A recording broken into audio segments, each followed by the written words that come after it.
80,000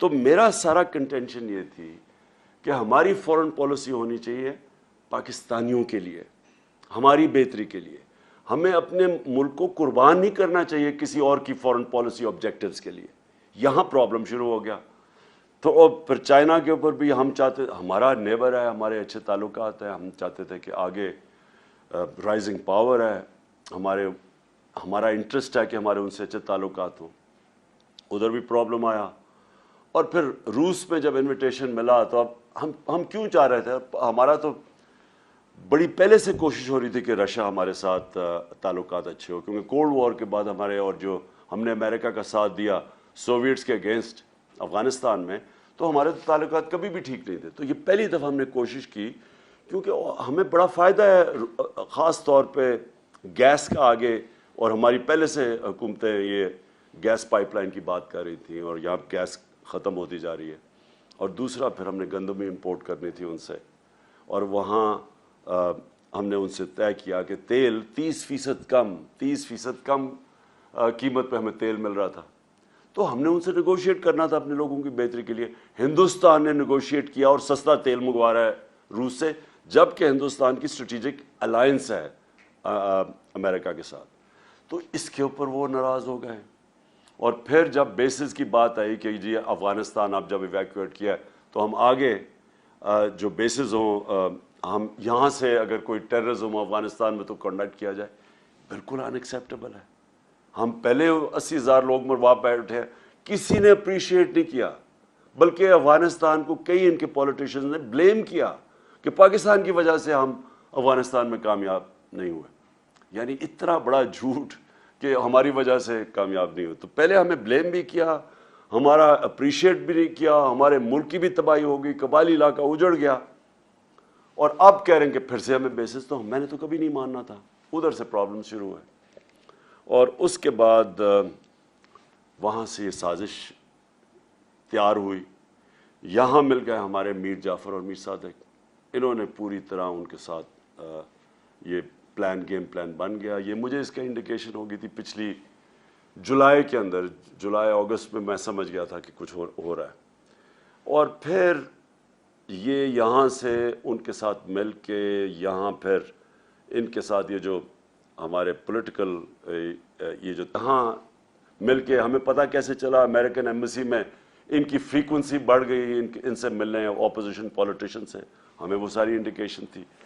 اور پھر جو ہمارے 4-5 جو تھے بیک بینچر، جو خوش نہیں تھے ہماری پارٹی سے، ان کو امریکن ایمبیسی بلا کے میٹنگز کرنی شروع کر دی. اب دیکھیں ایمبیسیز کا کام تو فورن پالیسی ہوتا ہے، ان کا کیا کام ہے کہ ہمارے ڈسیڈنٹس جو کہ خوش نہیں ہیں ان سے میٹنگ شروع کر دی.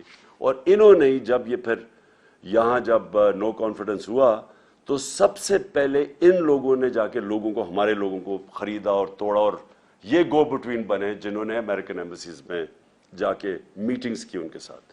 تو اس کے بعد کیا ہوا، 7 مارچ کو ہمارے ایمبیسڈر کو بلاتے ہیں. اس کو ایک ڈونلڈ لو، ایک انڈر سیکرٹری آف اسٹیٹ، وہ جا کے دھمکی دیتا ہے. اور میں یہ آپ صرف کہنا چاہتا ہوں کہ کتنی بڑی توہین ہے 22 کروڑ لوگوں کی، کہ امریکن آفیشل جا کے ہمارے ایمبیسڈر کو کہتا ہے کہ اگر تم نے عمران خان کو اس میں کامیاب ہونے دیا، یہ جو نو کانفیڈنس پوشن ہے، اگر یہ کامیاب ہوگی اور اگر یہ کامیاب ہو گئی اور عمران خان ہٹ گیا تو پاکستان کو معافی دے دی جائے گی.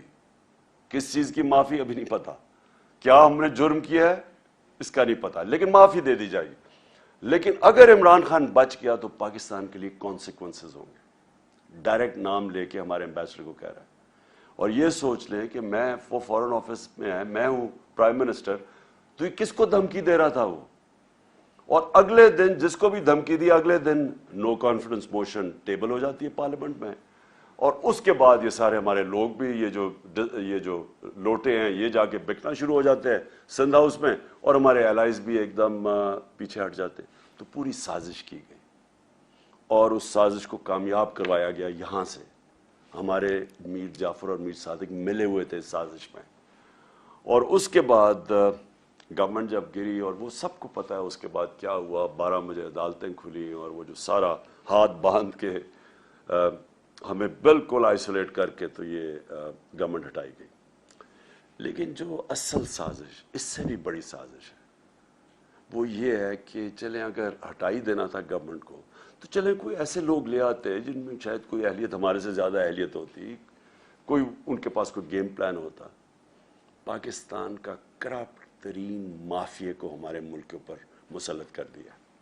شہباز شریف کے اوپر اور ان کی فیملی پہ 40 ارب روپے کے انڈر ٹرائل کیسز ہیں, انکوائری سٹیج پہ کیسز ہیں, اور نواز شریف اور اس کی بیٹی کنوکٹ ہو چکے ہیں.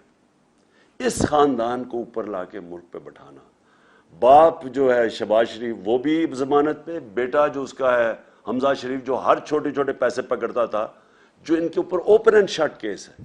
16 ارب کا جو ایف آئی اے کا کیس ہے وہ اتنا سیدھا کیس ہے کہ نوکروں کے نام پہ پیسے لیے انہوں نے اور اس کے بعد فیملی ممبرز میں ڈسٹریبیوٹ ہو گئے. نیب کے اندر کیس, ٹی ٹی کا کیس کیا ہے کہ یہاں سے پیسے پکڑتے تھے, اس کے بعد ہنڈی حوالے سے ملک سے باہر بھجواتے تھے, اور پھر فیک نام کے اوپر ریمیٹنسز دکھا کے پاکستان میں پیسہ لے کے آتے تھے.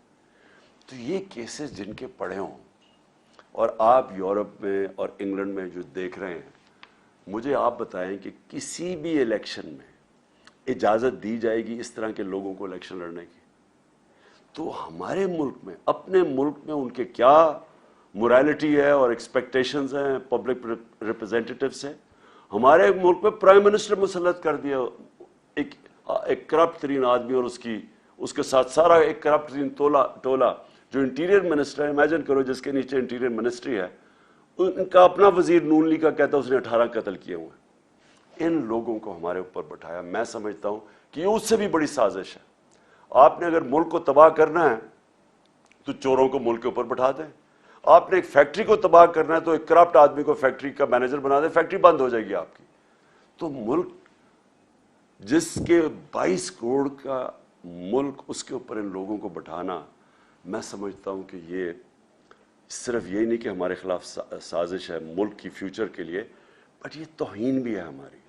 اور اس لیے مجھے بڑی خوشی ہوئی کہ جس طرح آپ سب نے نکل کے پروٹیسٹ کیا اور بتایا یہ ان ایکسیپٹیبل ہے. میں اس لیے آپ کو خاص طور پہ آج خراج تحسین پیش کرتا ہوں. میں اوورسیز پاکستانیز کو اس لیے ویلیو کرتا ہوں کیونکہ میں اتنی دیر اوورسیز پاکستانی رہا ہوں. میں اپنے 18-20 سال کرکٹ کھیلتا تھا تو باہر ہی ہوتا تھا پاکستان کے, اور میری انٹریکشن, اور میں اپنے ایک یعنی میں پاکستانی بھی تھا اور اوورسیز پاکستانی بھی تھا.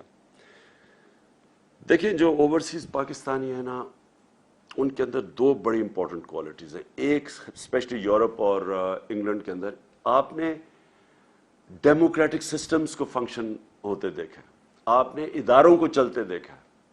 آپ سب سے زیادہ سمجھتے ہیں کہ جو پاکستان میں ہوا ہے اس سے زیادہ ظلم کسی قوم سے نہیں ہو سکتا کہ پہلے سازش کر کے ایک الیکٹڈ گورنمنٹ گراؤ, اور اچھا وہ گورنمنٹ گراؤ جس نے پاکستان جب سنبھالا تھا تو بینکرپٹ تھا.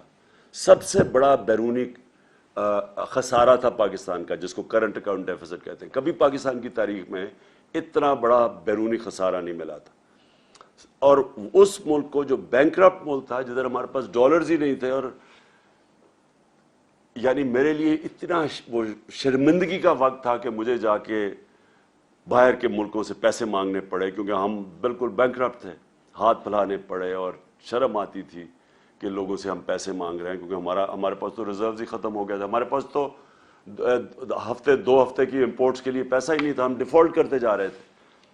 تو وہ ملک ہمیں جب ملا, اور مجھے بڑا فخر ہے کہ اس کے باوجود کہ ہمارے دوسرے سال پہ کرونا نے ہٹ کیا پاکستان کو, کرونا وائرس نے, اور آپ کو سب کو پتہ ہے انگلینڈ میں, یورپ میں کیا اس کا امپیکٹ پڑا ہے. آپ یہ سمجھیں کہ یہ ہمیں باتیں کرتے ہیں اہلیت کی, کہ پاکستان وہ ملک تھا جس دنیا میں ریکگنائز ہوتا ہے کہ سب سے بہترین طریقے سے ہم نے کرونا کو مینیج کیا. ہم نے اپنی اکانومی بچائی, اپنے غریب لوگ بچائے, اور پھر لوگوں کو کرونا سے بچایا. آپ یہ سوچیں کہ ہمارے ٹوٹل 31,000 لوگ بدقسمتی سے جو کرونا کے اندر گئے. ہندوستان میں جو لیٹسٹ ان کی اب جو فگرز, ریوائز فگرز آ رہی ہیں, 50 لاکھ سے اوپر لوگ ان کے مرے. 50 لاکھ سے اوپر 50 لاکھ سے کوئی یعنی 55 لاکھ تک ان کے لوگ مرے, جو لیٹسٹ فگرز ابھی آ رہی ہیں. اسی دور, اور ان کی اکانومی 7% گرو کر رہی تھی, -7 پہ چلی گئی. ہماری اکانومی تھی 0.2% پہ, اور ہم نے جس طرح کرونا ہینڈل کیا, ہماری تیسرے سال میں 5.6% گروتھ ریٹ تھی جو IMF نے لے کے آئے. تو 0.2 سے اوپر اکانومی بھی بچی, ہم نے اپنی انڈسٹری کو بوسٹ دیا, ہماری ریکارڈ ایکسپورٹس تھی, ہماری ریکارڈ ریمیٹنسز آپ کی وجہ سے, کیونکہ ہم نے کوشش پوری کی کہ اوورسیز پاکستانیوں کو انکریج کریں کہ بینکنگ چینل سے. 31 ارب ڈالر کی پاکستان میں ریمیٹنسز آئیں جو ریکارڈ ہے. ہمارا جو ڈیجیٹل روشن ڈیجیٹل پاکستان تھا, اس سے آپ نے اس کے ذریعے اٹریکٹ کیا ہم نے پیسے. ہماری ٹیکس کلیکشن پاکستان کی تاریخ کی ریکارڈ تھی. ہماری جو 5 فصلیں تھیں, اور خاص طور پہ جو 4 بڑی فصلیں, اس میں پاکستان کی تاریخ میں ریکارڈ پروڈکشن ہوئی, سب سے زیادہ پیداوار ہوئی, کیونکہ ہم نے کسانوں کی مدد کی, ان کو ٹھیک ٹائم میں پیسے دیے, ان کو صحیح قیمت لوائی اپنی فصلوں کی. کبھی اتنا پیسہ ہمارے کسانوں کے پاس نہیں گیا جو 60% پاکستان ہے. اور ہماری جو کارپوریٹ پروفٹس تھے وہ ریکارڈ ہوئے. یعنی ملک کو تب انہوں نے ہماری گورنمنٹ گرائی جب اصل میں ملک سارا IMF کہہ رہا ہے سسٹینیبل گروتھ کے اوپر چلا گیا تھا. یہ بھی سازش تھی. ان کو خطرہ تھا کہ اگر اور جس طرح ہمارے سارے پلانز آگے جا رہے تھے, فیوچر لانگ ٹرم پلاننگ, ان کو ڈر یہ تھا کہ اب اس کے بعد سارے مشکل وقت سے تو ہم نکل چکے تھے, تب انہوں نے گورنمنٹ گرائی. اب میں آپ کو جو سازش کا بریف طریقہ بتاؤں کہ یہ جب باہر سے سازش کرتے ہیں یہ کرتے کیا ہے.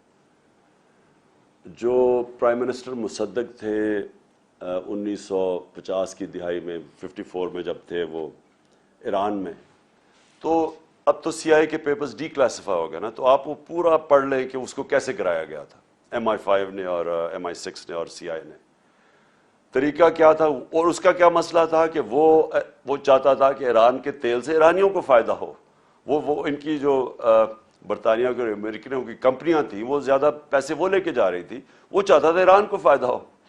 اس کی وجہ سے انہوں نے اس کی گورنمنٹ گرائی. اور کیسے گرائی؟ سب سے پہلے میڈیا پہ پیسہ خرچ کیا, اس کو برا بھلا اس کے خلاف کیمپین کی گئی. میں آج پوچھتا ہوں میڈیا سے, اپنے میڈیا سے, ذرا آپ بھی پوچھا کریں کہ کدھر گئی مہنگائی. اب تو مہنگائی ہمارے دور سے اب تو ریکارڈ مہنگائی پہنچ گئی ہے. بجلی کی قیمتیں بڑھا دی ہیں انہوں نے, گھی ریکارڈ قیمت پہ, ہر چیز کی قیمت بڑھ گئی ہے. اب کیوں نہیں مائک پکڑ کے لوگوں کے پاس جا رہے جی کہ بتائیں جی کیا حالات ہیں اپنے؟ اب کیوں نہیں پوچھتے؟ ہمارے تھوڑا سا اتنا سا قیمت بڑھتی تھی, جا کے مائک پکڑ کے لوگوں سے کہتے تھے جی دیکھیں گورنمنٹ نے تباہ کر دیا, کدھر ہے نیا پاکستان.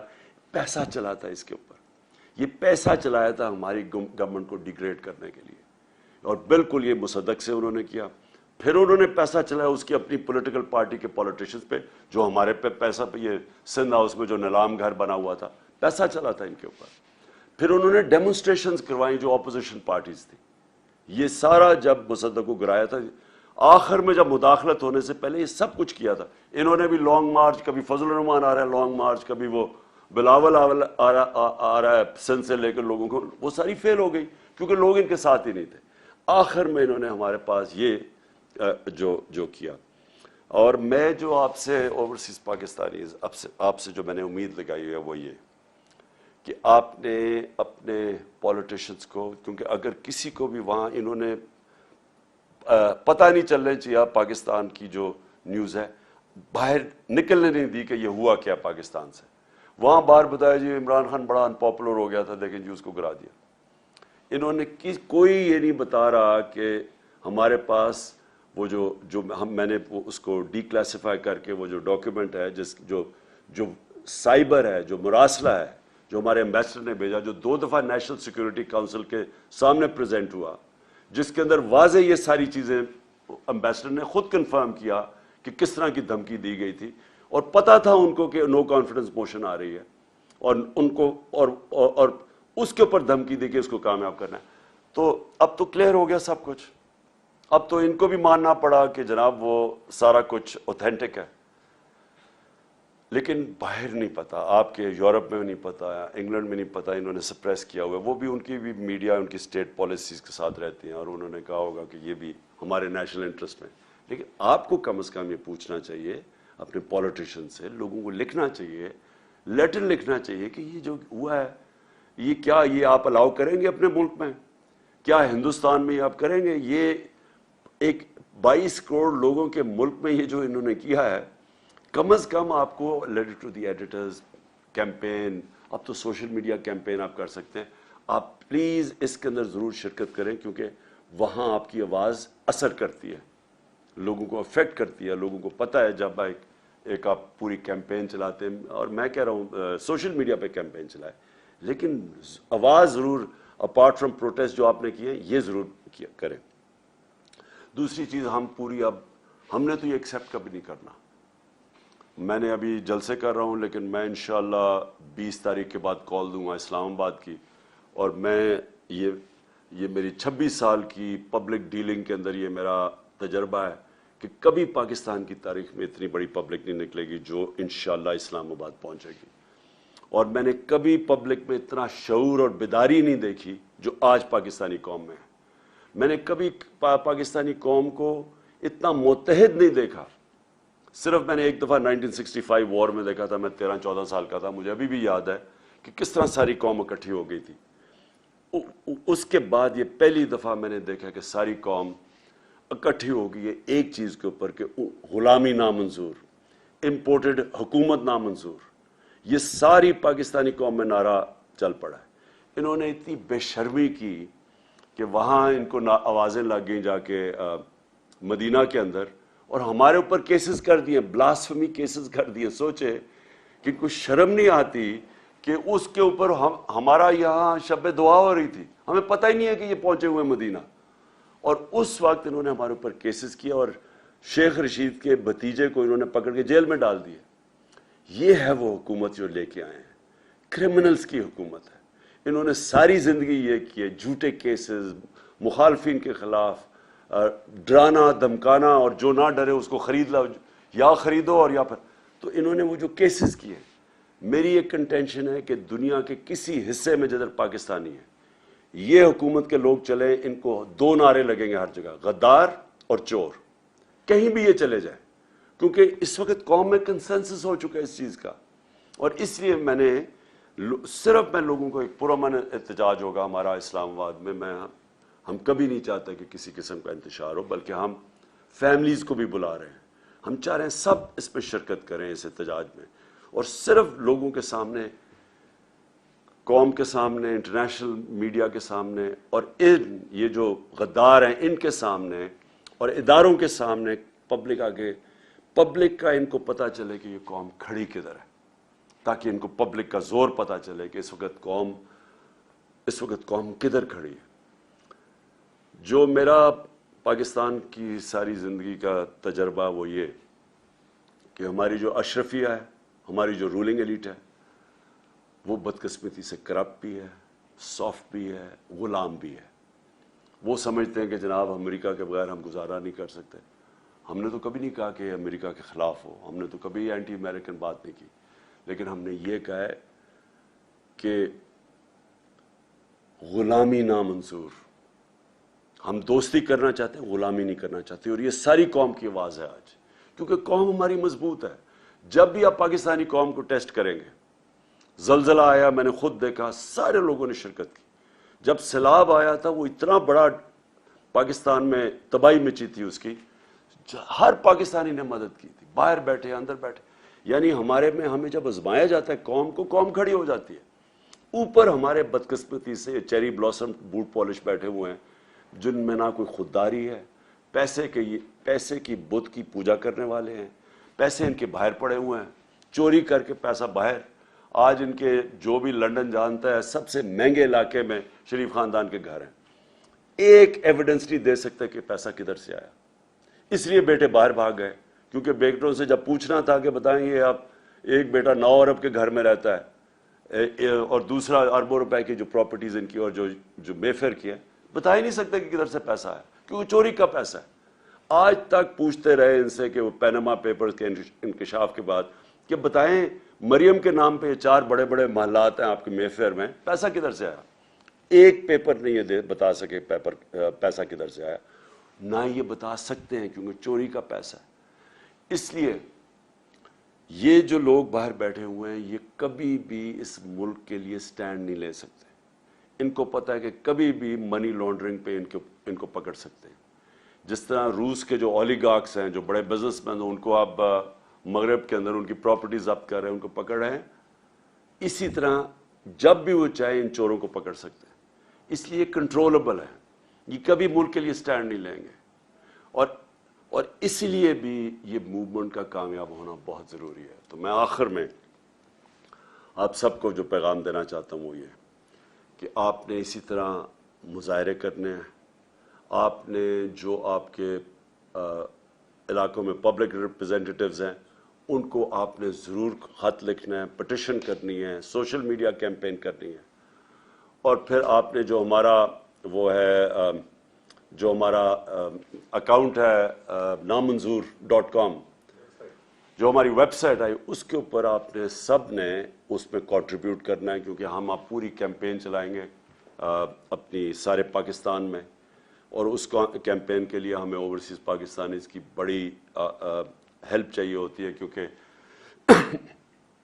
آپ کی کنٹریبیوشن، تھوڑی سی کنٹریبیوشن یہاں ہمیں بڑا فائدہ پہنچاتی ہے۔ اس میں ضرور آپ نے کنٹریبیوٹ کرنا ہے، اور انشاءاللہ وقت یہ ثابت کرے گا کہ یہ جو پاکستان میں ایک ڈیفائننگ مومنٹ ہے، اور یہ وہ ایک لمحہ ہے پاکستان میں جب یہ قوم بالکل آزاد ہو جائے گی اس طرح کے چوروں سے، ڈاکوؤں سے، غداروں سے، اور یہ پھر جو میں خواب دیکھتا تھا نیا پاکستان کا، انشاءاللہ اس خواب کی طرف ہم نکل جائیں گے۔ پاکستان زندہ باد۔